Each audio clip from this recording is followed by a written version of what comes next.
It's the Growler with PD&Jay,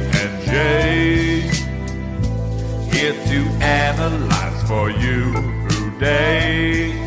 From Growler bad to Jay's got stats, we hope you enjoyed this episode of the Growler podcast. All right. Welcome into the latest edition of PD&Jay here on the Growler. Paulina Jr., Jay Morrison. Excited to be with you here on a beautiful Wednesday. How we doing, Jay? I'm doing about as good as I can, considering I was this close to pocketing $51,000 last night. Oh my God. I cannot believe this story. You sent a message last night and tell people how close you were to pocketing $51,000. So the Queen of Hearts game, it's popular, a lot of bars around. Some of you may be familiar, some of you aren't. You fill out tickets during the week. They draw one name on Tuesday. You pick a number between 1 and 54. They have a board. There's 54 cards in a deck with 2 jokers. So if they draw your name, whatever window you ask them to open, they cut it open. If the Queen of Hearts is behind there, you win the jackpot. The jackpot at this bar is up to $51,000. They drew my name. 1,800 tickets in the hopper. They drew my name. So I already felt lucky. I walk up there. They cut open number 6. And it's a heart. And it's a face card. But it's the Jack of Hearts, not the Queen of Hearts. So unbelievable. $100 instead of $51,000. Oh, hey, $100. Yeah. You know, I mean, hard to be excited about $100 though. It is. When you were sitting there thinking you had just seen the $51,000 card show up. Well, I already spent it. So, long story short, we're still here doing this podcast because we need to do it. So here we are. We got a bunch of stuff we want to get to today. We want to talk a little bit about some breakout and regression candidates on offense and defense. We're going to have some stuff from yesterday's OTA session, which was a busy one. And for me, had one moment that I might end up being the one thing I remember from all of this off season. And so we're going to get into some of that stuff. Mo is going to join us here in a little bit. I'm going to ask about Jermaine Burton. I want to ask Mo where we're at in the caring, trusting, believing Jermaine Burton arc. He spoke for 15 minutes yesterday with reporters in the open locker room session. So we're going to kind of touch on that with Mo. Jay's got stats, of course. We've got ARBIES and news and all the things you expect from us. So we got that coming your way. Reminder, Who Day Light this week. No Mark. Mark is in Disney World with his family. So I went special. Pulled a special one out of the bucket, a nostalgia show. My great friend and my former partner on the beat forever, Jim Ozarski, is going to be my guest, recording that tomorrow. We're playing all the hits. It's What's Making Jim Mad. It's going to be power rankings, all the stuff that we used to do back in the day for the real ones. Those of you who are like, I don't know, I just showed up when Burrow did. Who is this guy? It was Jim and I covered the Bengals together for the Inquirer for 4 years on the Bengals Beat podcast. Loved it. Still great friends. And so he is going to come back and we're going to talk about the good old days. There's some connection between the good old days and the current days that I think Jim is going to be great to talk about. He currently covers the Milwaukee Bucks for the Journal Sentinel. So it's going to be great to catch up with Jim. Looking forward to that episode a lot. It's going to be going down. It's just going to be like old times. I can't wait to hop on the mic with him. This really presents a dilemma for me because I'm down to single digits now, leave for vacation on Friday the 13th, and I'm always looking for things to listen to. We drive through the night. And that sounds like a great thing to listen to, but can I wait a week to dial it wait. up? You can wait. I don't know. I miss Plus, Jim. don't forget, we have 3 days of hanging out at mini camp together where am I going to have to like filter myself and not tell stories from what happened with Jim and I on the pod? So I don't know if I can do it either. So we'll have to see. I think you should just listen like everybody else. I think I will. I promise we'll get you more content, Jay. We're going to be recording Who Day Dark is going to be on the 13th. So we're going to have that for you too, which is going to be great. All that's coming your way.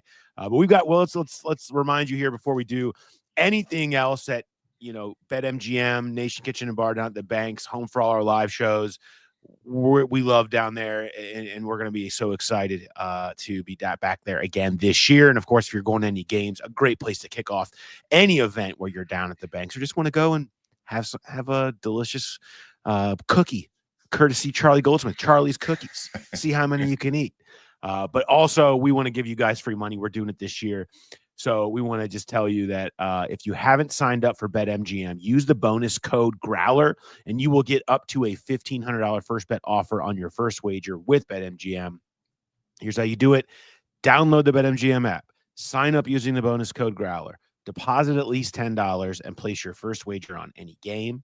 You will receive that same bet amount up to $1,500 in a bonus bet if your bet loses. Just make sure you use the bonus code Growler when you sign up. I was given a baseball theory that apparently Mo stands by and has talked about is betting baseball, is that you need to be betting the money line on home dogs for an entire series. They never lose the entire series. You just keep doubling down if you lose and keep going on. The Rockies do not count in this, Jay, to exclude you.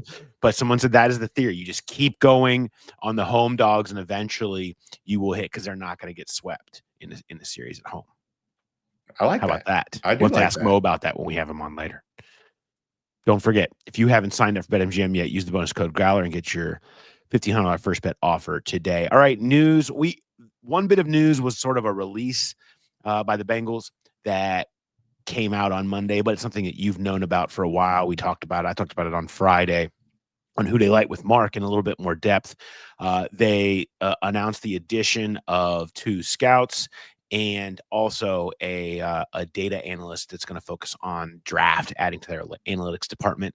I wrote about that. There's a story up on that on The Athletic if you want to read a little bit more on sort of why it's notable. I talked about it before, but it kind of officially out, and you learn more about these guys. Look, it was just in February that Duke Tobin said, I don't need to add more. If I felt like I needed something or we were missing something, then I will add. And 4 months later, they're adding. So it sounds like they felt like they were missing something or needed to add something beyond just Christian Sarkisian leaving to become the GM at Northwestern. So 2 new scouts. And then adding the analytics piece, Jay, to me was the interesting thing of, for the first time, really dedicating an analytics piece to their draft evaluations. There are people, most teams, almost all, have full teams dedicated to this concept. So it's not like they're suddenly on the cutting edge, but a willingness to do it and move a little bit in a different direction, I think, is notable considering where it stood a few months ago. Yeah, and it seems like it could be the first ripple in the ripple effect, because you think about Trey LeBounty is going to come in and he's going to be a research analyst as far as draft goes. But, this time of year, once the draft's behind him, I'm sure he's going to start helping Sam Francis on game stuff. At what point in the season does he then flip back over and leave Sam solo and start focusing on the draft stuff once college football gets going and all that?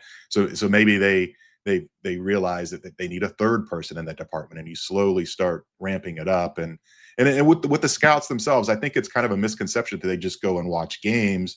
I think it is valuable to add more guys, because that's not what it's. Everybody's got film. You can watch the game film on these guys. It's about getting on campus and talking to people that know these guys and seeing how they interact with teammates, how they perform at practice, how their motor is at practice. Are they constantly going? It's getting all that behind the scenes information where boots on the ground is really important. So that does matter, to add more guys, to be able to spread out more. There's only so many weeks in the college football season. So you can get more guys in there to spread out, see more of these guys in the environment of practice, and just getting on campus and kind of vetting. It's so big for this team, the quality of the character and the leadership and all that, and talking to guys on campus is way more important than just watching them play the games. Yeah, I think, because if they cared more about that, I feel like they would have a lot more scouts. They would employ what a lot of teams do with all the area scouts and things like that. They want the cohesion. They want the coaches to have big opinions and value what they say here. So that makes them different than all the other 31 teams.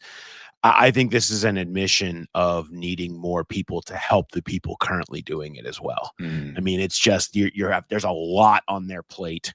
right now in terms of Mike Potts, Steve Radicevich, Trey Brown, everybody under Duke and Andrew Johnson, who's there now. I mean, the need for just a couple more bodies on deck to go through, parse through some of that tape, get through some of the other guys, offer evaluations and cross checks that you get a little bit overwhelmed by. And we saw them be a little bit overwhelmed over the course of free agency for certain when there's just so much on this team's plate this past offseason. It feels like that certainly feels like a big part of where some of this comes from, where you're just asking a lot of that department, and it felt like they were a little bit behind and overwhelmed.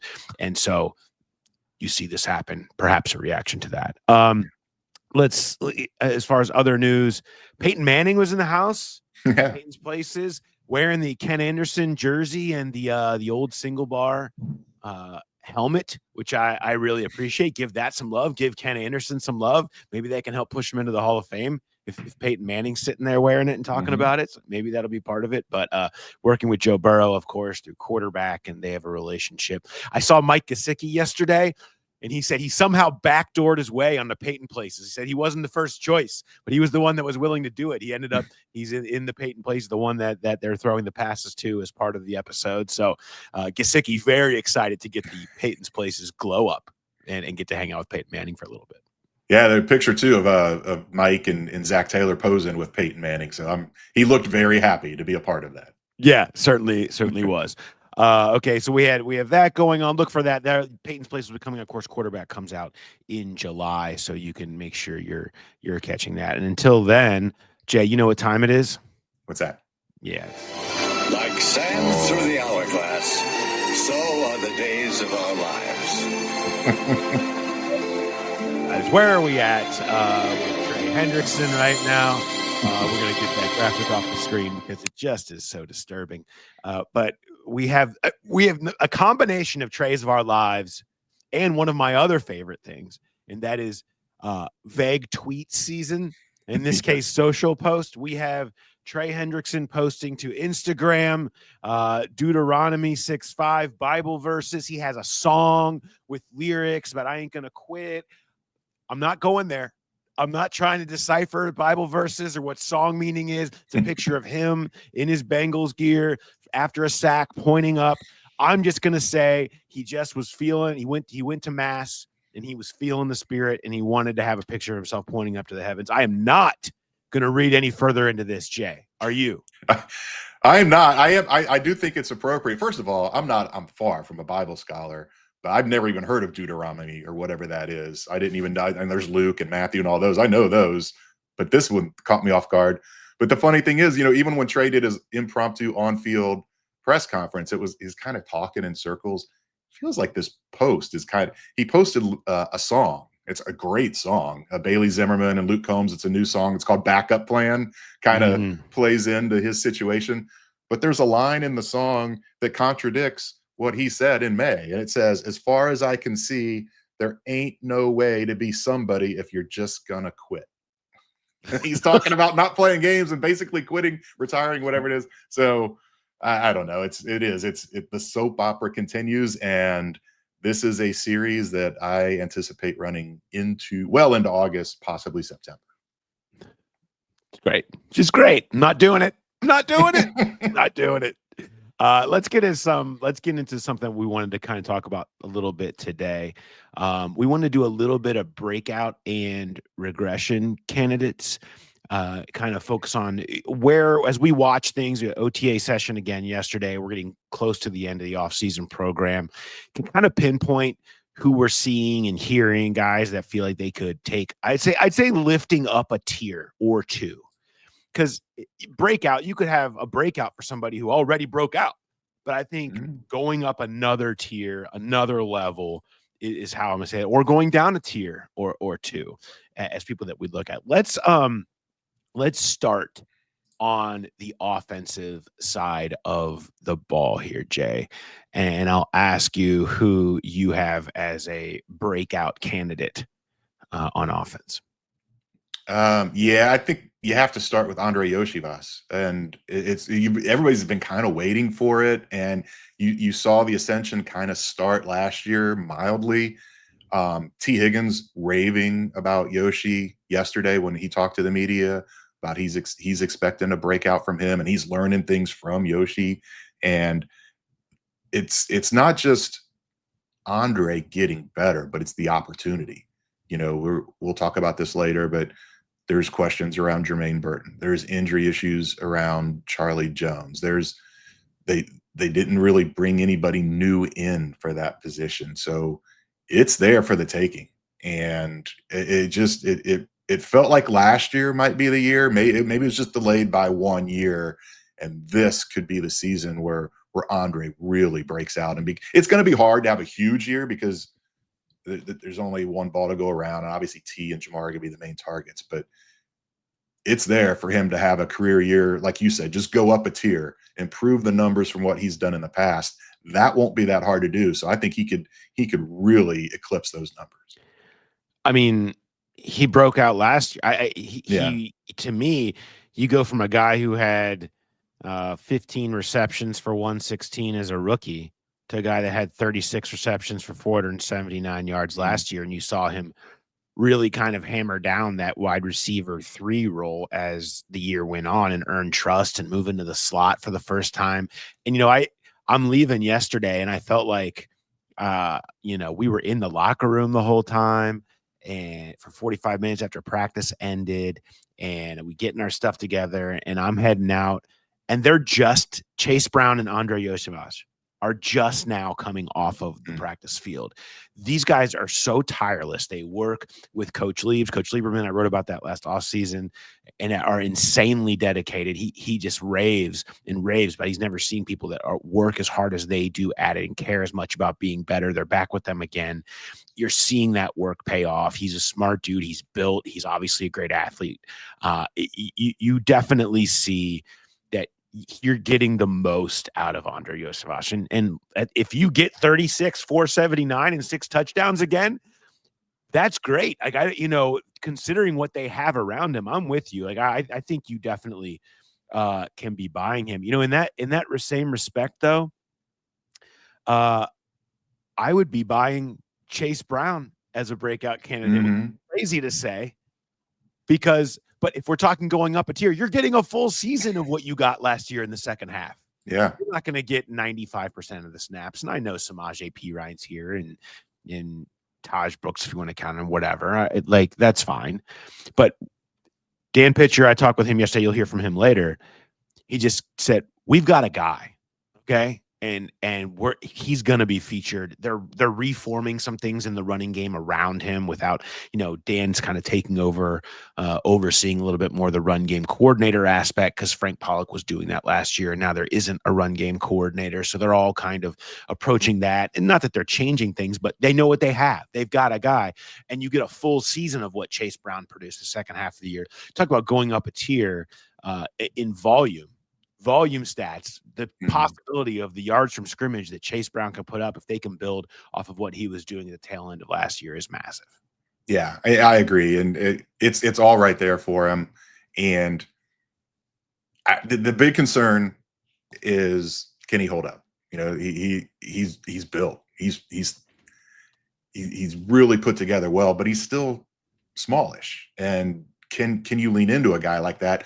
Then again, this team throws the ball so much that even if he's getting a huge share of the carries for this team, it's not like a Derrick Henry or a guy that's just taking that pounding over and over and over again. It's still going to be managed somewhat. But I agree. I had him on my list too. And I think a lot of fantasy owners have him on their list because you mix in what he can do in the passing game and just how explosive he is and the big plays. And I'm expecting a big year from Chase as well. Yeah, they did such a good job of building that chemistry off script with Burrow on checkdowns and on scrambles and things like that as the year went on. That's the type of stuff that you pick up right where you left off and makes such a huge difference in the way that they like to play. Do you have another offensive breakout for me? I do. And I might have picked this guy before yesterday, but so I went around the locker room yesterday and I asked all the year 2 guys, and my guy is Amarius Mims. And I walked up and I said, how is Amarius Mims different on June 3rd, 2025 from June 3rd, 2024? I'll have to, I haven't transcribed it yet. He went on forever. I asked that one question, and it was like the interview could have been done after that one question.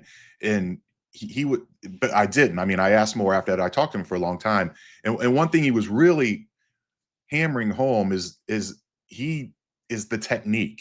And he said, when you're a rookie and you're trying to get everything down in the playbook and all that, you just can't be thinking about technique in the game. You're going to be slow and you have to go out there. And he's like, you know, I'm doing a decent job against guys like Myles Garrett and TJ Watt with just crappy technique. And he's like, that really gives me hope for this year. And I said, okay, so scale of 1 to 10, rate your technique last year. He said 3. So it's like, if that guy can get it put together and get the technique part down, I mean, he's obviously got the physical tools, just the year 1 to year 2 jump alone. I think we're going to see, and they need it, but I do think we're going to see a big jump from Amarius this year. Yeah, he's on my list too. And I think it's always easy to go, okay, last year's first round pick. But I think in the case of this, it stands out even more because he was really good. He made a great first impression. He's cemented. And now you bring in a new offensive line coach. I think that can help elevate his game to another level. And he obviously has all the physical tools. Raw was kind of such a big part of his draft scouting profile and needing to, you know, grow and get reps in order to get the most out of his talent. And he's got those now. And so he is even more so than your standard last year first round pick. Undeniable. I mean, I think he has certainly potential to be a Pro Bowl right tackle this year.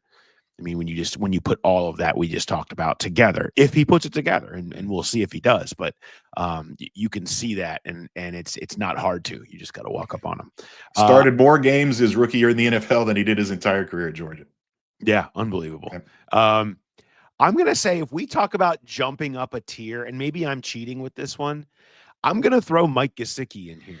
I just feel like, you know, there's so much talk from the offensive staff and from Mike about how they really figured out how to use Mike Gesicki about halfway through last year. And you saw that as this double counter where if you're gonna double T and Jamar, they're gonna find these ways to then use Gesicki to their advantage. And he was just killing people, you know, third downs in particular. You'd see Joe Burrow going to him often.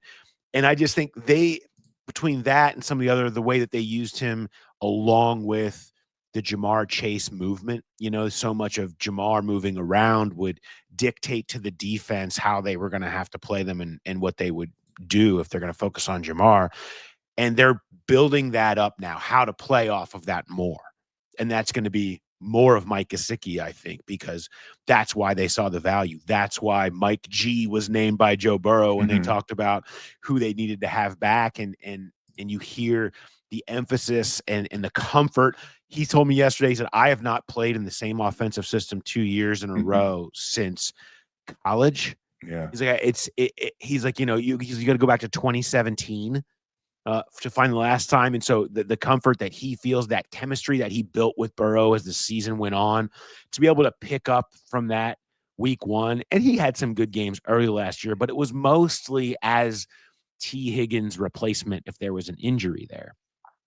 When T came back the second half, they were using them in cohesion with each other to really help the offense to explode. And that stands out to me, certainly, when you start talking about what they can be next and what Gesicki can be, and taking an already career year for him to the next level. Because, you know, one thing that Pitch was talking to me about yesterday was, you know, last year at this time, we were talking a lot about who's going to take Tyler Boyd's snaps and who's gonna get that production, who's gonna be wide receiver 3.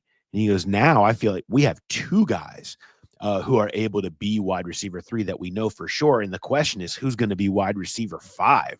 That's such a great place to be in, to have that continuity with that whole top 4 and your quarterback and your running back. And 2 bookend tackles if we're throwing them in there while you're at it. That continuity, I think, certainly shows up when you start talking about where where they're at. Yeah, and I mean, you think about Gesicki and 65 catches, 665 yards last year. That's more than he had in the 2 previous years combined, and he never missed a game. It wasn't because he was hurt. He just didn't have a lot of production in 22 and 23. So he did have that breakout year. I think it's going to be hard to really raise those numbers a lot. But he only had 2 touchdowns last year. Yeah. I think that's where he could really blow up and be a red zone weapon. And he's got that big catch radius. And, especially you get down the red zone, and teams are going to be focused on Jamar and T across the entire field. But you get down there in the red zone, I think a lot of opportunities can open up for a guy like Mike Gesicki. And you could see him maybe challenge his career high 6 or 7 touchdowns. I think he could make a push for that. If you're talking that's a 300% increase in touchdown catches. That would be a breakout.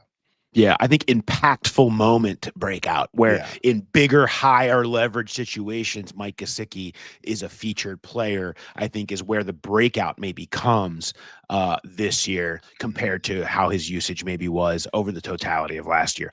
Since it's June 4th, and we don't need to be getting too negative on June 4th. We're going to do that plenty in the season. Let's quickly tap through regression candidates and get to Mo. So I don't know. Go ahead, Jay. Just do it. Trey Hendrickson has to be a regression candidate. I mean, the odds of him having 17.5 sacks again 3 years in a row. How many guys? Jamar talked about it. Jesse Bates talked about it. The contract thing is a real deal in your head mentally. Not just the physical part of not taking part, and if he misses training camp, even if he comes back and plays, and maybe too at age 30, they start doing a little more load management, and they get Shamar Stewart in there more. If the team as a whole is playing better and they're blowing teams out, not blowing teams out, but have comfortable leads in the second half, maybe they rest him a little more. I don't see Trey Hendrickson coming close to 17.5 sacks again this year. I think he is a prime candidate for a little bit of regression if he even plays. Yeah, no question. I will throw mine in. This is very much in the same vein. Jamar Chase. He's not going to win the Triple Crown again, I don't think. Like, you know what I mean? It's unfair. And they found this way to unlock him. Well, guess what teams are going to be doing all off season? How do we counter that, right? And what have the Bengals been figuring out? How do we counter what their counter is going to be? And the comfort we just talked about in the other weapons around him and the willingness to use them, the continuity of beyond. Last year, it was like, man, we don't know what wide receiver 3, what the tight end room, what all that stuff's going to be. What's our running back room? There were a lot of questions. They knew they had Jamar. They focused the attack all the way around him, and a lot of force feeding for him was happening that he proved that he could handle and then some. They don't need to do that as much anymore. So I think his numbers, what they were last year, I don't think it's going to be like that. Because I don't think they have to use him like that. He'll be great. He'll do all the same things. Talk about high leverage moments. That'll be there. But I think a willingness and an openness to use everybody else and use Jamar more as like the decoy that teams are trying to take away and how they're going to handle that. I think you'll see more of that this year. That makes him a little bit of a regression candidate from how many times can you win the Triple Crown? Like, it's just not fair to compare him to those numbers. All right. On that note, let's shift forward as we're talking offense and you know what? Someone who is never a regression candidate. That is our good friend Mo Egger. What's up, Mo? Hold on, you're mute. I don't hear you. No, he just regressed. I just regression candidate. Regression candidate. Regression right there, muted. Here's what you're in for, guys. I'm just going to warn you now. I just cut my grass. Wow. I did not take my allergy pill yesterday. Ooh. Okay. So the mute button may be used often. Yeah. You know what regression candidates do? They show up with excuses on day one. That's right. That's what this feels like. There's one thing I'm good at, it's having an excuse ready to go. No, I'm just happy. You know what? Very suburban dad hat, Nick's dad hat out there cutting the grass. You're playing to the cliche right now. That's what I do, man. I play to all the tropes. I appreciate cutting my grass on a Wednesday morning, no problem. Riding mower or push mower? Riding mower. Zero turn. Yeah. Ooh, those are fun. 0-2, but it hadn't been cut in a week and a half because I was out of town this weekend, and so there was a lot of grass. And the top of my head is feeling that right now. I have to ask you a very important question before we get into a Bengals related question. And I haven't heard you speak about this yet. Have you changed all of your plans for the summer now that you know Pitbull is part of the opening act at the Speedway game for the Reds and the Braves? Are you just like cancel everything? I just need to be ready to be there. I think I would rather be mauled by an actual pit bull than have to watch Pitbull play live. I don't have a huge baseball interest. game at a racetrack, Mo. Yeah, the baseball game at a racetrack thing to me doesn't really hit home. I'm not gonna. I hope it's a success. I hope by then the Reds are good. I hope everybody has a great time who goes. Now, if we're running a car race while the game was happening, that'd be kind of fun. Then it's like a circus, right? Then it's just sensory overload. But if I'm going to drive, whatever it is, 4 or 5 hours to go watch a baseball game at a racetrack where my seat is probably not going to be very good, very far away from the action, what is not sweetening the deal is Pitbull. I just, for some reason, when I hear a Pitbull song, like something in me just, it starts to feel like death is imminent. I'm sure Pitbull is a lovely man. He looks like he smells great. I just can't do it, man. Sorry. I like the idea of holding a golf tournament while a Pitbull concert goes on. I think that's what Liv does, right? I think that's what Liv does. I think that's what those Liv events. Yeah, you have Pitbull playing on like the 6th hole. Can you focus while Pitbull is just playing right behind you? That's what I like to see that. I don't know what it is. I don't know what it is about his music that I recoil. We have a rule on our show that's the only artist that point blank you're not allowed to play. My producer, Taryn Bland, can play whatever he wants coming out of the breaks. We have kind of put the kibosh on anything post-1991 Will Smith and also Pitbull. He has one dance move, and it's this. Hey. He has one song. They sound exactly the same. I mean, I've tried. Like, I have gone into the iHeartRadio app and found the Pitbull artist page to go, okay, what am I missing here? Like, what am I too hard on this guy? No. In fact, I'm not hard enough on this guy. It is awful. Awful. That catalog of music is dreadful, and I like an eclectic mix of music. So, no, I'm not. I didn't have plans to go to the racetrack to watch the baseball game, but if I did, my tickets would be on StubHub right now because I just don't want anything close to the Pitbull orbit. I think your feelings on Pitbull are very similar to Bengals fans' feelings about Jermaine Burton's rookie year. Oh. Right? It's just you go back and you look again. How's that? You go back and you look, and it just makes you nauseous. And it makes you sick to your stomach at the opportunity that was there, how badly it went. Yesterday, we get 15 minutes of Jermaine Burton building more on this idea as we're midway through the summer that he is maturing. He's looking for consistency. He's building better habits, which I guess just include actually showing up. You'll have that. All of these things. I have been pretty open that I'm just not there yet with it. I want to know where you're at with how long does this go for you until you start buying, believing? Are you there? Are you willing to embrace this idea of, okay, the Jermaine Burton thing is now happening? Where do you stand as we get what happened yesterday with sort of 15 minutes of Jermaine Burton sounding like he's saying and doing the right things? So I am hopeful yet skeptical, and he's got to start somewhere. And as stupid as it might sound, it starts with showing up. Like, so it had.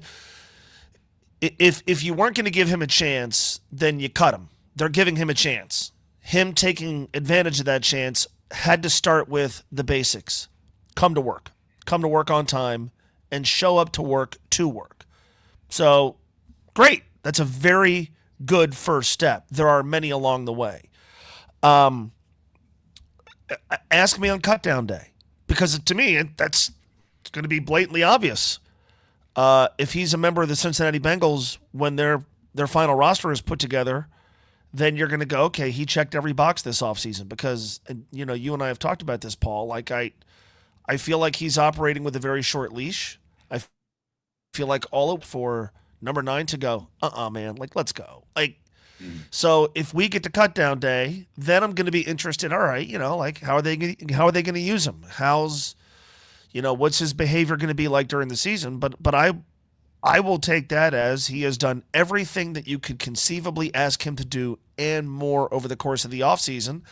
And then for me, it's kind of clean slate, blank slate. Let's go. Let's see if you can take advantage of your athletic skills and also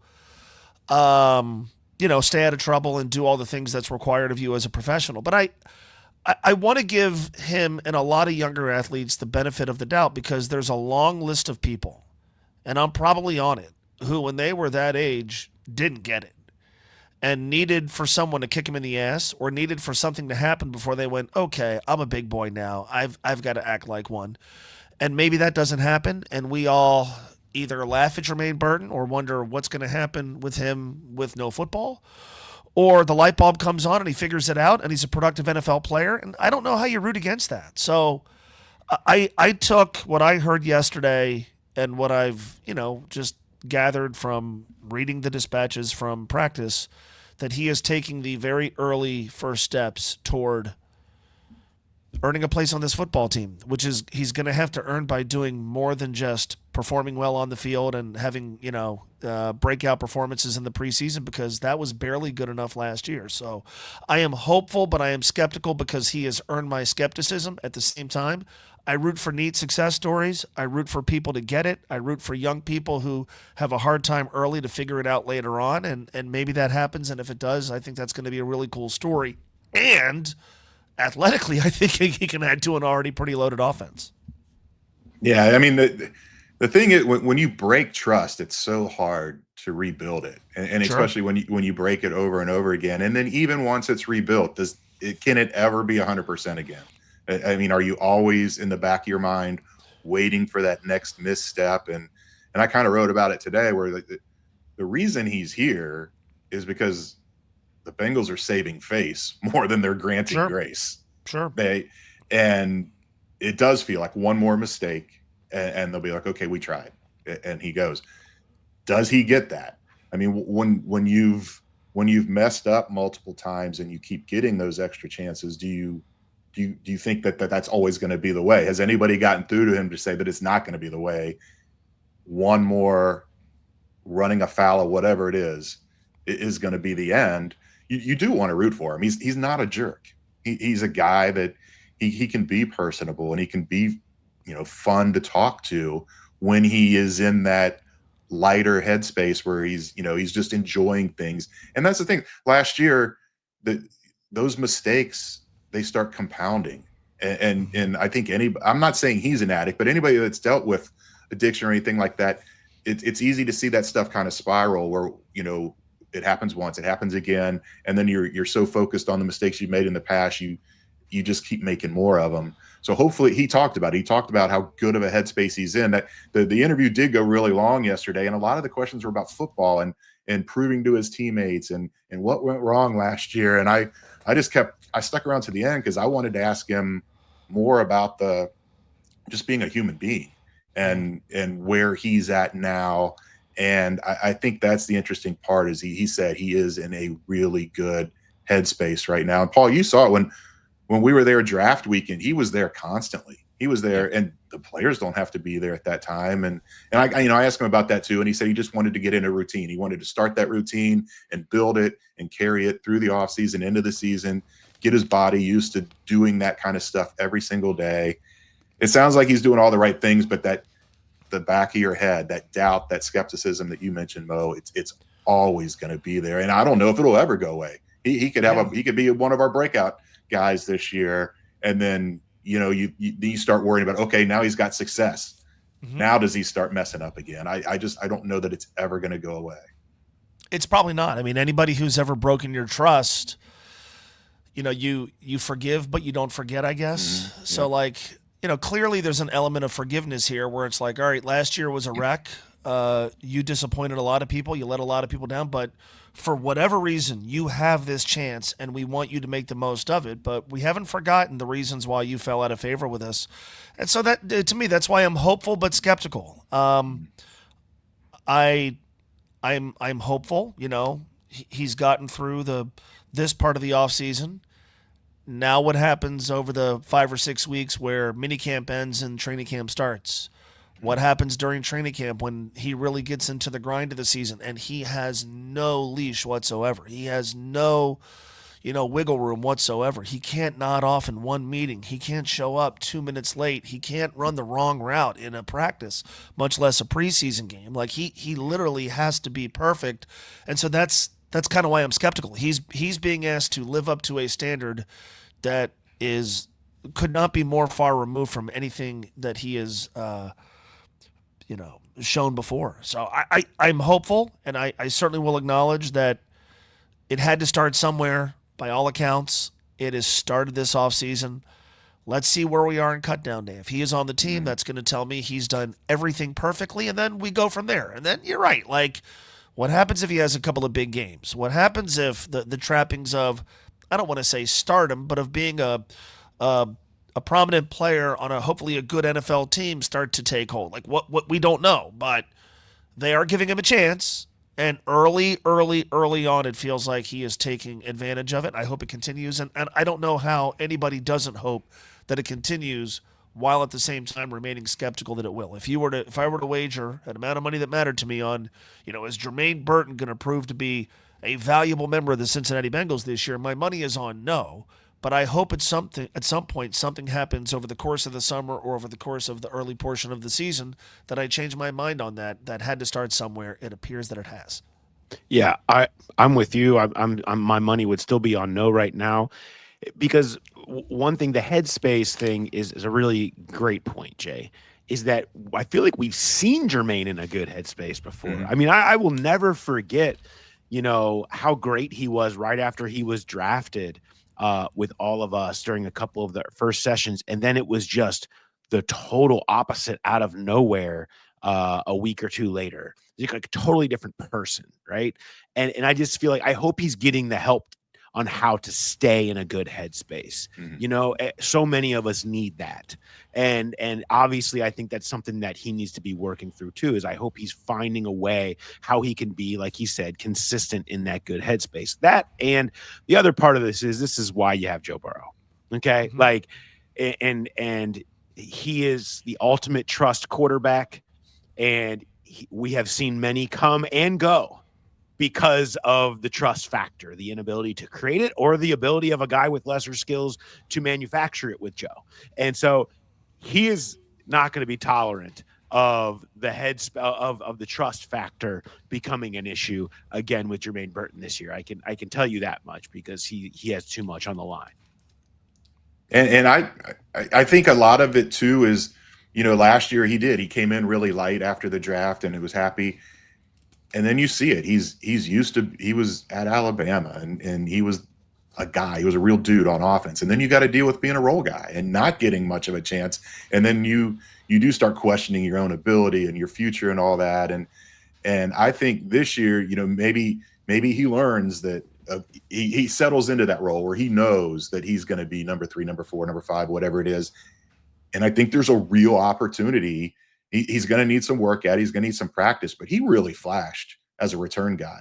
And if he can keep his head in a good space and really work on that role, I think that's open, because I talked about earlier with Charlie Jones with the injury issues, Isaiah Williams. There's a real shot that Jermaine could carve out a role and be an important part of this team just as a return guy.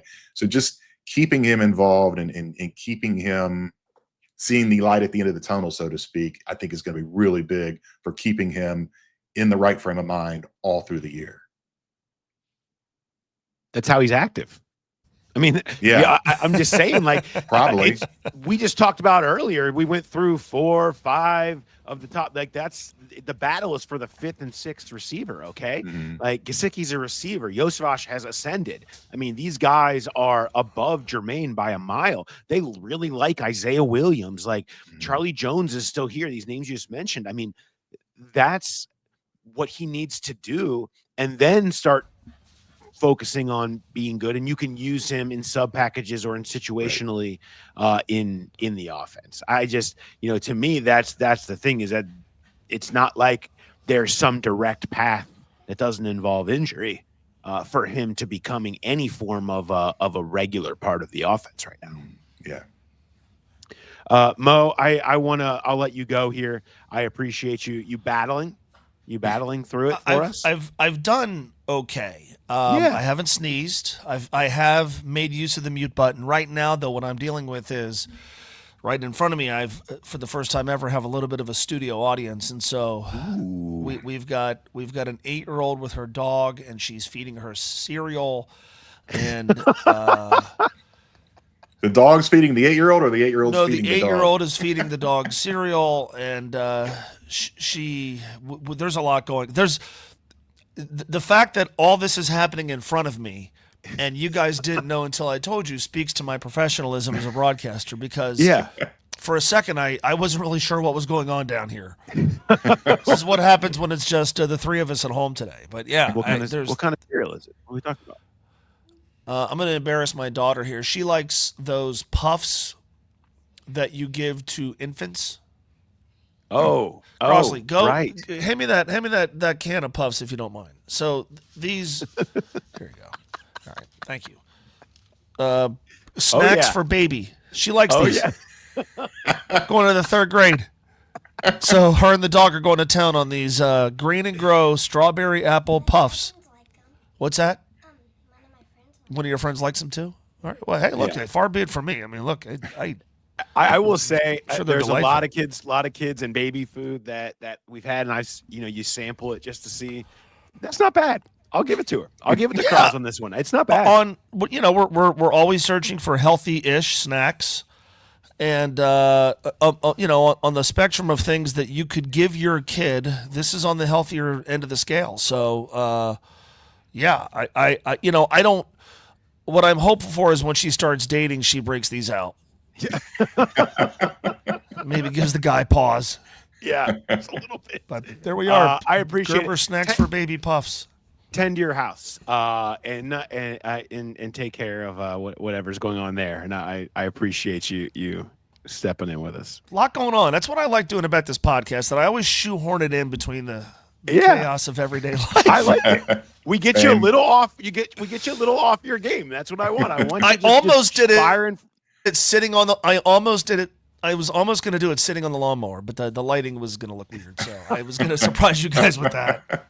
Next time I want lawnmower. I like that. I love it. All right. See you, Mo. See you guys. Yep. All right. Much thanks to Mo for joining. I really do like the idea of we just get him while he's mowing the lawn. I mean, if we can figure out a way to make the audio work, I think we get it while he's out there in the no-turn rider and just go right from there. I mean, we're at that point now. I mean, that's what I was thinking about what he was talking about. It'd be interesting if they played a baseball game while a car race was going on. I mean, you talk about pitch calm hell. Nobody's going to be able to hear anything. It's just going to be the longest game in history. But I do like the idea of mowing his yard. I don't know if he smokes a cigar. I know guys that do smoke cigars while they mow the lawn.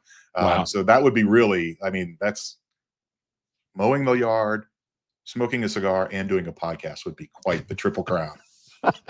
It's right up there with managing children and dogs in the background. I think we're on similar levels. We were talking about breakout and regression before, and I wanted a chance for, of course, Jay, you've got stats on breakout and regression candidates. Give me some of your stats on this. Yeah, so I mean, coming off of the Jamar and Trey Hendrickson conversation, that is exactly where I went with this, because these guys had these career years last year. Trey matched his with 17.5. I went and I looked, I was like, well, could they do it again? And so Jamar, 127 catches. How many guys in NFL history do you think have had 127 catches in back-to-back years? Oh, I mean, 2? 1. Antonio Brown did it in 2014 and 2015. Wow. Jamar had 1,708 yards.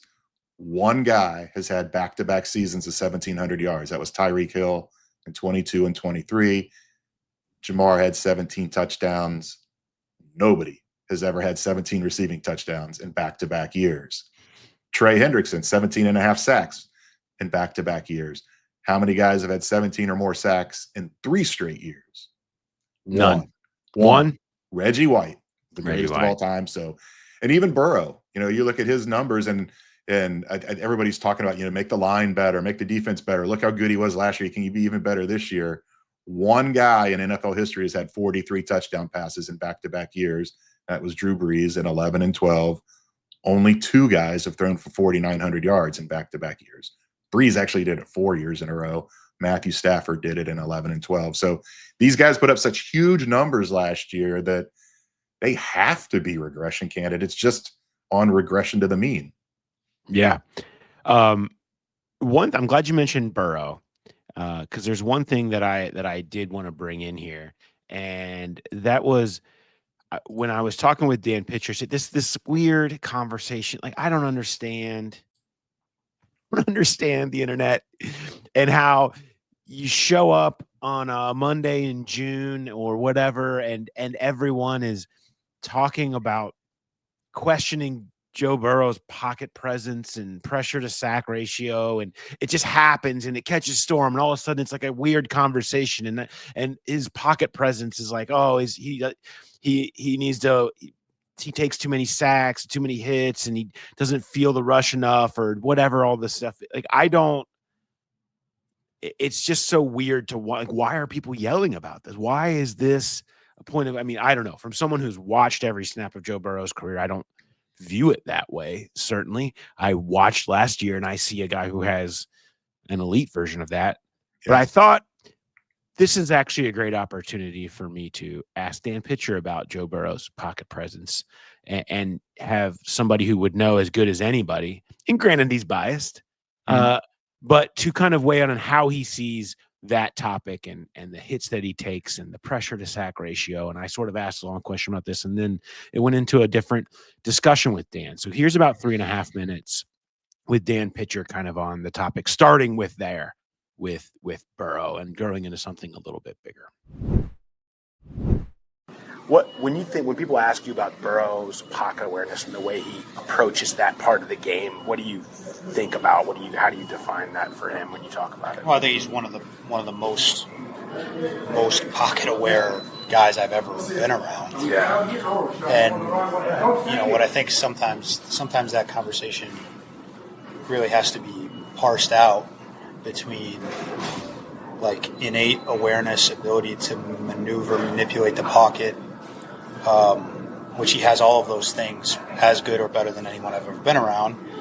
And then it's the component of when do I do that? How often do I do that versus making the decision that minimizes the chance that I get hit, but also minimizes the chance that we are able to get a chunk or explosive gain on this play. So I think those are two very different things. So like you have this hyper-aware guy who senses everything and can move and can escape and can extend and can make subtle movements in the pocket and then deliver from the pocket. That's one thing. The other discussion then becomes what's the game situation? How does he feel like he's got to make a play right here, or else if we don't score on this drive, we're not going to win the game? What's his risk tolerance at that certain point? And so if someone's saying, and I don't know who's saying it, but he takes more hits or he does this, he does that, I think you can have a hyper-aware player that also takes those hits because he's making a conscious decision that he has to try to make a play in that moment. And so our goal as an offense is to put ourselves in more situations, and our goal as a team is to put ourselves in more situations where maybe that risk tolerance, he can dial that back a little bit because we're ahead, and we're running the ball a little better, or we're doing things better on the other side of the ball. You know what I mean? That's kind of like that's where I think maybe if people are arguing, they're maybe arguing about two different things. Yep. Well, and the net plus of him taking the risks he does compared to the couple times it doesn't work out is like not even close. It's like that's what makes him great, though. It's like you can't show the highlights and you can't see all the like massive explosives that you guys get out of it, and then bemoan the couple of times that he takes a hit or as a play that doesn't go. That's where you just have to. As a coach, you can't talk out of both sides of your mouth. Yeah. And so that's why you just try to entrust that guy with talk about all those factors, and then he's the one that has to go make the play in the moment. And that is not saying that we can't be better around him. Yeah, we absolutely can be better around him. All these things can be true at once, and so that's where we're headed. Trust me, I think about that probably more than anything in my professional life. Being better around him. Well, just like how do we continue to be the high scoring, high output, explosive offense that we are, and reduce the amount of times that he's getting hit or he's having to do spectacular things. And how do you thread that needle? Yeah, because there's a lot of factors there, and it's not a simple answer, but it's one we think about all the time, and we try to build the offense to get us in the team to get us there. Really liked that from Pitch, saying there's nothing I think about more in my professional life than threading this needle, and it's complicated. And so it's like the internet, the internet isn't nuanced. No. Complicated, right? And so you get, I see these numbers, or I'm tape guy, I watch this, and then you hear Pitch being like, yeah, I live this every day of the balance between playmaker Joe and takes too many hits Joe, and he has to be able to live that and understand that, and they're trying to build the offense, which is why they talk so much about not having seasons like last year where they're constantly playing from behind, because he has talked about sacks on third downs in the past. He views them differently than sacks on first and second down. Well, guess what? His pressure to sack ratio on third down is a whole lot worse than it is on first and second, because it's situational, because he's making these conscious decisions that this is when you do take the risk. This is when I'm going to hold the ball. This is when I'm going to try to escape a little bit more compared to when I get rid of it. I can sit here and play it safe every day, but I'm not going to do it that way. And I just thought Pitch was really good in talking about trying to work that balance both sides, not just for him, but also for Joe. Yeah. I mean, the nuance is a big part of it, because when you look at just the stats, the analytics, it doesn't take that into account. And the third down thing is huge, because we've seen it in the past. He talked about it his rookie year when he got all those hits, and he's like, red zone third down, I'm going to hold it as long as possible. We know we've got 3 points. I'm going to hold it.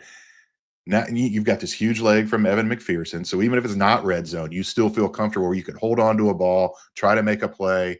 You're still going to get the field goal. And now you've got Ryan Rico with a huge leg as a punter. So even if you're not in scoring position, why not hold the ball a little longer on third down? It's not going to an extra 5 or 6 yard loss on a sack trying to make a big play and get a first down. The risk reward is there. The ratio is in your favor, because he can make it happen. They're so good at extending plays and making off script plays. Hold on to it as long as possible until something comes available. And if not, Rico can bail you out after a 5 or 6 or 7 or 8 yard loss on a sack. So I wanted to kind of touch on that conversation, because I know it has been something that's been talked about a lot, and I'll have a lot more on a bigger story that I'm writing on, sort of picture in the direction of this offense in his second year going through it. But that's going to be a major thrust of it is how they are approaching that balancing act with Burrow, with the running game, with the dynamic of the entire offense, and building off the continuity that they currently have. We didn't get a chance to really dive into defensive breakouts. I've got some. Do you want to do some real quick? You want to do some defensive breakouts? Yeah, sure. I mean, I think we're probably going to share one. Maybe. I don't. Yeah, maybe. What do you got? Well, your guy, Miles Murphy. I mean, there's nowhere to go but up. It has to be and it's not just that, but the opportunity's there. Sam's gone. The snap count's going to go up. A lot of guys make the big leap from year 1 to year 2. Year 1 was he just didn't play much. He didn't do much.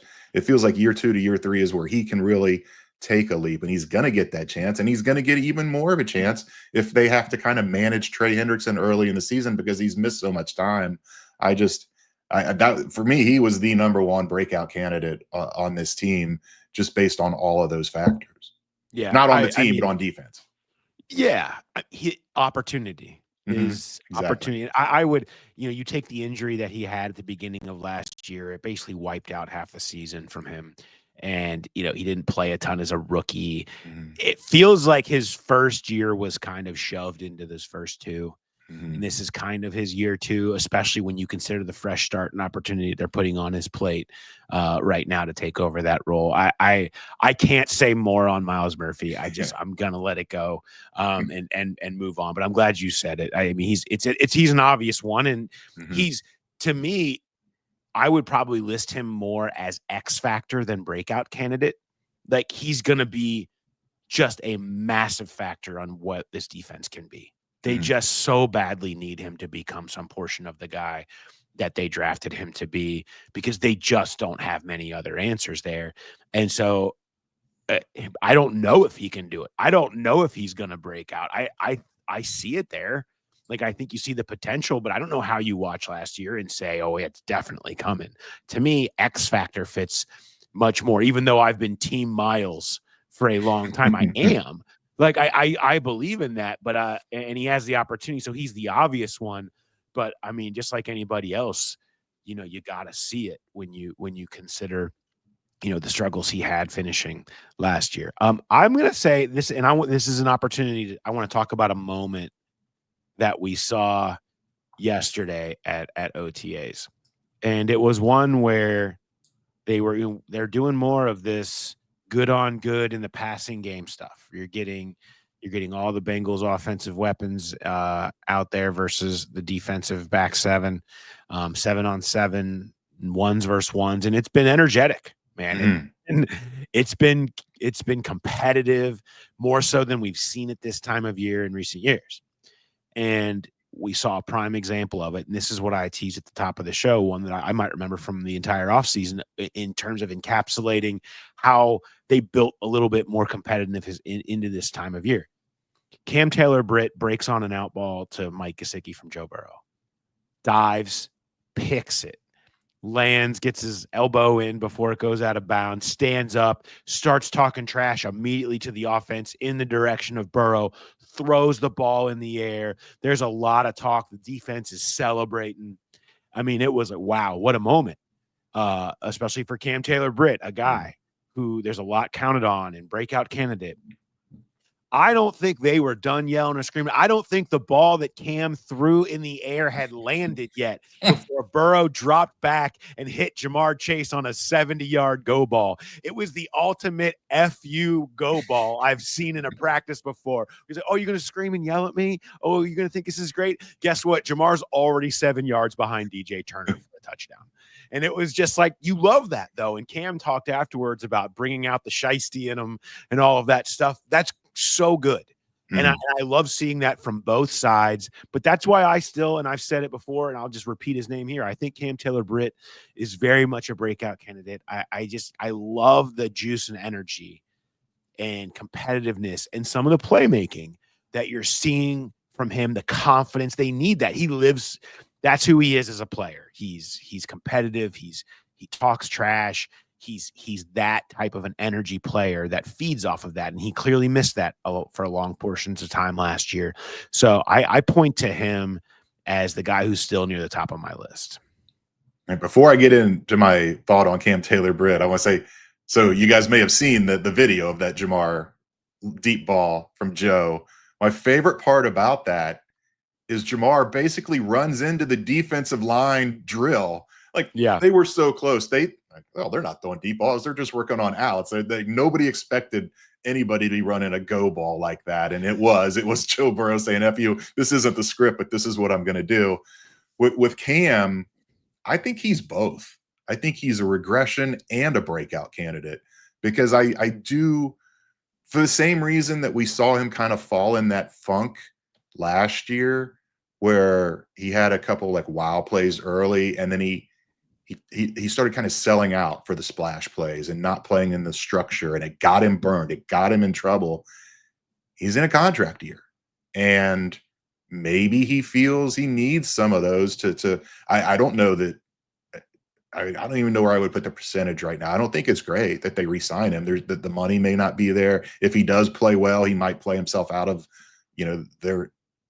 their price range, basically. So I could see him falling back into those bad habits of trying to make the splash plays and trying to get the extra picks and jumping routes.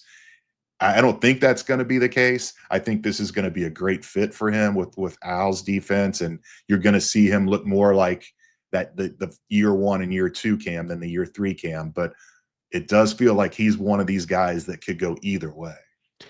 I like the slot usage with Cam. I like what we saw. The interception he had yesterday was being lined up on Gesicki in the slot, making a play. Bigger, stronger, more tenacious tackler, right? He's more built to play inside. He's almost like half linebacker the way he plays when he's attacking the run game and his size. And if he can find comfort in there and make plays, and I would argue that Dax looked really good on the outside when he was in last year. I think they're just more willing to move those guys around, where you can be inside, you can be out. He could play in like a Marlon Humphrey type of role where he's wherever he needs to be. He could follow somebody. If they're going to do more man, maybe that's just part of it, where they go where the receivers go. Whatever that is, I like leaning into that, and I like leaning into him as a possible answer in whether it's just versatile sub package or the way he moves around, being somebody in the slot. And he seems to be embracing all of that. And hey, contract years, right? That's always it's always somewhere you can look if you're looking for breakout candidates, the same way you look at year 2 top picks. I have another one. I'm not gonna I think keep an eye on Barrett Carter. I just think the second guy drafted, a position of need.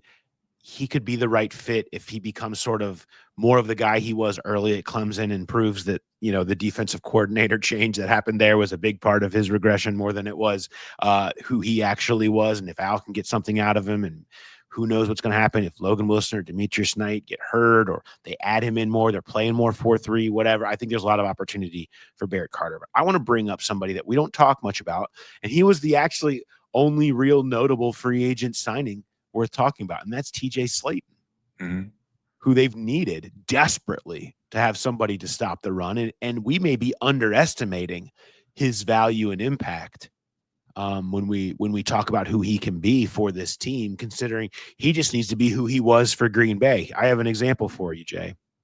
Last 2 years on 1st and 10, so we're just kind of taking out short yardage and situational things that can affect run game stats. Only 1st and 10s the last 2 years. Green Bay, without Slayton on the field, was 29th. Okay. And they were giving up 5 yards per carry. Okay. And with Slayton on the field, they were 10th at 4.3 yards per carry. Oh, by the way, in that same stat, the Bengals were 32nd at 5.1. Last year alone, they were tied for 2nd with Slayton on the field at 3.8, tied for 21st without him on the field at 4.8. Guess who they were tied with? The Bengals at 21st. If Slayton can do for the Bengals what he did when on the field for Green Bay, and you're saving a half a yard to a full yard on every carry, and that's been such a problem for the Bengals run defense, that can have as big of impact here as he had in Green Bay. I know he doesn't bring much as a pass rusher, and I know that they don't have enough pass rush juice inside. Lord knows we have beaten the hell out of that dead horse. But in terms of somebody who we're not spending much time talking about, even though he was a free agent signing that was important to them and they clearly see value in, if he can do that, if he can turn them back into a top half run defense just by when he's on the field, that is wildly impactful for this defense. Yeah, and I don't know what the sample size is like for what you broke down with on field, off field, because I don't know why that guy wouldn't be on the field on 1st and 10.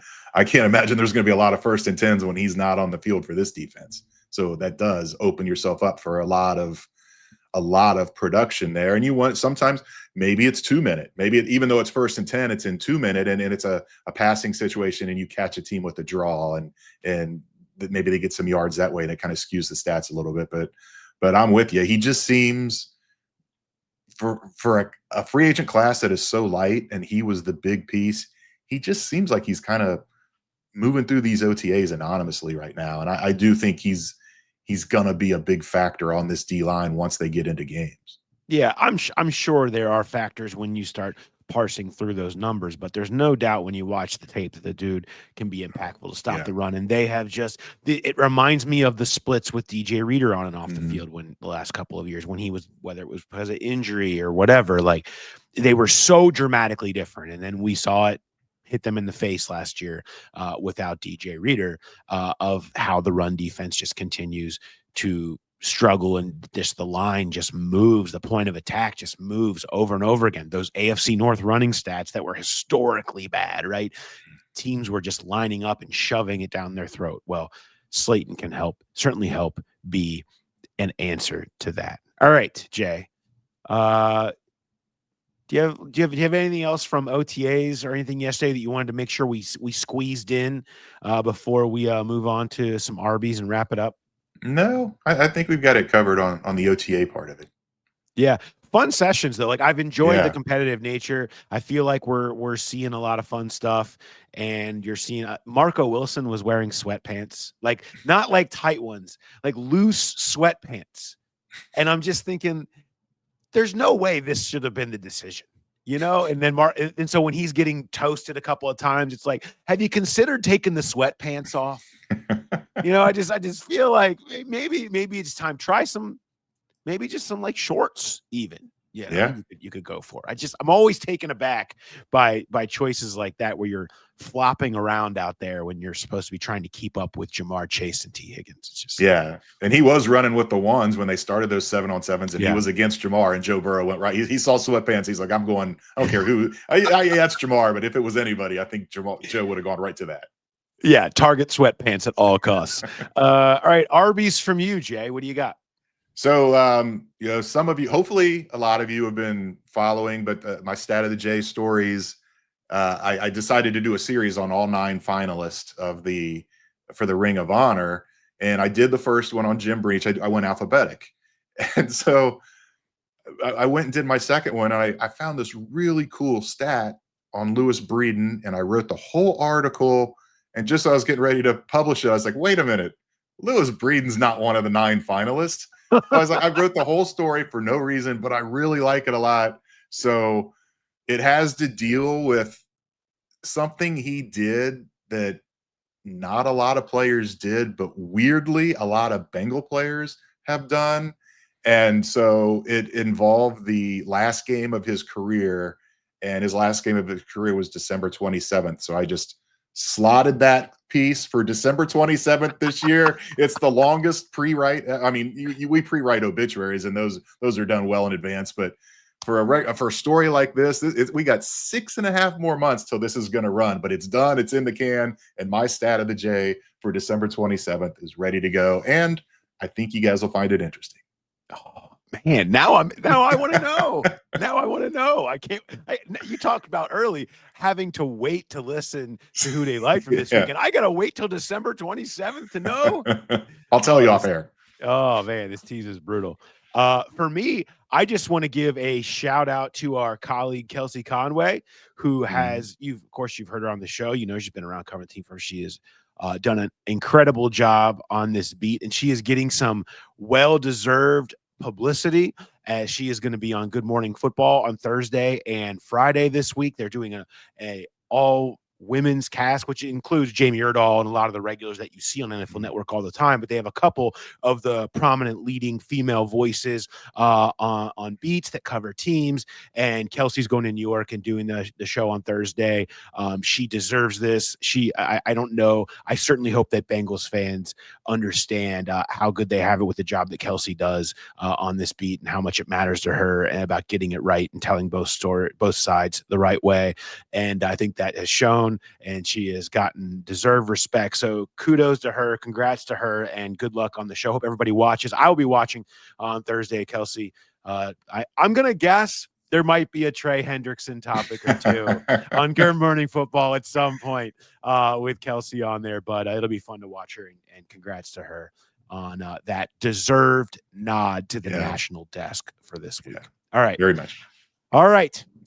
Jay, good times as always. We are breakout and not regression candidates. I don't care what anybody says. We are going to continue to bring it to you. We're going to, and no matter what's going on next week, mandatory mini camp, always a chance of a Trey Hendrickson sighting at mandatory. Because you know what happens if you don't show up, Jay? It's going to cost you. Yep. You get fined. We'll be there. We won't be getting fined. We'll be bringing you more, and plus full wrap ups and everything from everything that's going on. Then Jay, you're hitting the beach. Yeah. After that, mandatory minicamp comes. It's time to get out of here. Yeah. The day after it ends, I'm gone. You and everybody else. There is no locker room that cleans out quicker than the last day of minicamp. You better not need something on June 11th or 12th because you are not getting it in the open locker room period. So you and everybody else. It's going to be great. All right. Thanks everybody for listening and watching. And I will talk to you on Friday, Who Dey Light with Jim Ozarski. So talk to you then. Have a good one.